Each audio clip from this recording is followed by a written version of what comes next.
Sumabak bilang star patroller sa programang TV Patrol, ang aktres na si Janine Gutierrez, ang bida sa programang Dirty Linen, ay makikitang nakasuot ng itim na kasuotan.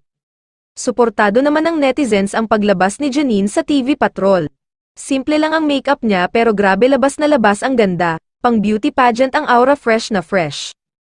Grabing ganda, napakaganda. Noong nakaraang buwan, ay si Alexa Ilacad at Loisa Andalio naman ang naging star patroller. Samantala, nagpasalamat sa tagumpay ng Dirty Linen ang aktres. Taos-pusong pasasalamat ang pinaabot ng lead stars ng Dirty Linen na sina Janine Gutierrez at Zanjo Marudo para sa walang sawang suporta sa nalalapit na pagtatapos ng kanilang teleserye. Hindi makapaniwala ang cast sa mainit na pagtanggap ng mga manonood ng Dirty Linen, kung saan nakahatak ito ng 2.3 billion views sa TikTok at numero 1 spot bilang most watched series sa I Want TFC. Gabi-gabi rin itong trending sa social media, kung saan tinutukan ang mga kapana-panabik na komprontasyon at sagutan ng mga karakter.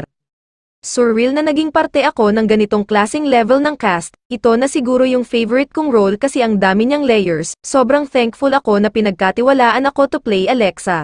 Sobrang dream come true, sabi ni Janine noong finale media ko ng serye. Nagpasalamat din si Zanjo sa production team ng serye, pati na rin sa kanyang mga co-actor na nagsimula ng viral, mata-mata acting.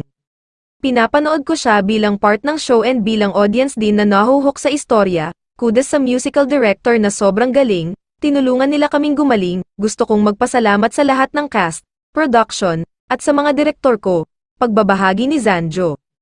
Samantala, pupunta sa Amerika sina Janine, Zanjo, Seth Feddelin, Francine Diaz, John Arcilla, at Tessie Tomas, kasama si Jed Madela, para magpasalamat sa mga manonood na tumangkilik sa Dirty Linen. Abangan sila sa Gika Pamilya Presents, Dirty Linen sa Amerika, sa Memorial Auditorium sa Sacramento, California ngayong August 26, at sina Janine, Zanjo, at Jed sa Arena Theater Houston, Texas ngayong August 27.